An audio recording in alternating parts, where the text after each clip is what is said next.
बर्रा थाना क्षेत्र में जो डबल मर्डर की घटना हुई थी, जिसके अंदर एक बुजुर्ग दंपति को धारदार हथियार से मार दिया गया था। पुलिस तत्काल मौके पर पहुंचे, हमारे वरिष्ठ अधिकारी मौके पर पहुंचे और जब सबसे पूछताछ करी, घटनास्थल का निरीक्षण किया, फॉरेंसिक की टीम गई, तो उसे यही स्पष्ट हुआ था कि ये संभवतः जो घटना घटित हुई है वो परिवार के अंदर ही हुई है। इनिशियली 2 लोगों को, जो लड़का था उसके सालों को नामजद किया गया, जो कि फतेहपुर के रहने वाले थे और उन पर आरोप यह था कि उसका अपना पत्नी से विवाद चल रहा था और इसी के मद्देनज़र उन दोनों जो उसके साले थे उनको नामित किया गया। पुलिस ने अपनी तफ्तीश शुरू करी और पहले ही करीब 1-1.5 घंटे के अंदर ही क्लियर हो गया कि ये नामजदगी गलत है। और उसके पश्चात जब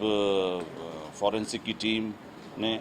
उसकी बेटी से, भाई से सब चीज़ों के बारे में पूछताछ करी, तो ये चीज़ निकल कर आई कि इस घटना के पीछे जो मृतक हैं उनकी बेटी का ही हाथ था। मुख्य रूप से जो निकल कर आया उसके अंदर कि उसने अपने जो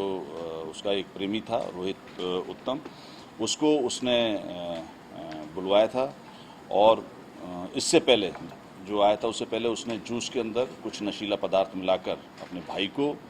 और अपने माता पिता को दे दिया था, तो दोनों बेहोश थे। जब दोनों बेहोश हो गए उसके पश्चात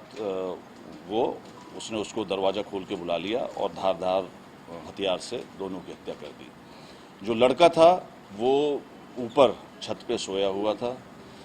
इनिशियली इन लोगों की जो तफ्तीश में आया कि इनकी प्लानिंग थी कि शायद लड़के की भी हत्या कर दे, लेकिन चूंकि बगल की छत जो जुड़ी हुई थी वहाँ पे 3-4 लोग सोए हुए थे, तो ये उन्होंने इस विचार को त्याग दिया और उसको जो नशीला पदार्थ था तो उसके अंदर और नशीला पदार्थ देने की कोशिश की गई, जिससे कि वो उससे जाता। उसमें 2-3 पहलू इसको करने का प्रयास किया गया। पहला प्रयास ये किया गया कि तीनों की हत्या कर दी जाए, जिससे कि एक और लूटपाट का एक प्रारूप दिया जाए। दूसरा, जब ये नहीं हुआ तो हमने उसकी जो मोबाइल और उस चीज़ को चेक किया, तो उसके अंदर ये भी निकल कर आया कि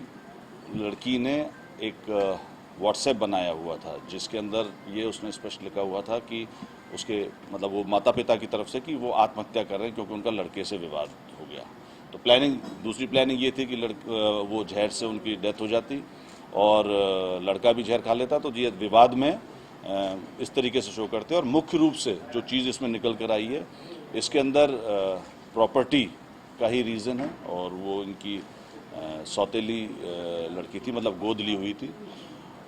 पूरी टीम जो बर्रा की टीम थी और हमारे डीसीपी और अन्य जो क्राइम ब्रांच की टीम थी उनके द्वारा ये कार्य किया गया और घटना को मुश्किल से 12 घंटे से कम के समय में इसको अनावृत किया गया। मेरी तरफ से पूरी टीम को 50,000 का इनाम दिया गया। एक चीज़ और जो मैं बताना चाहूँगा कि इसका जो दूसरा भाई था वो भी इनसे टच में था और एक टीम हमने मुंबई रवाना की और उसको भी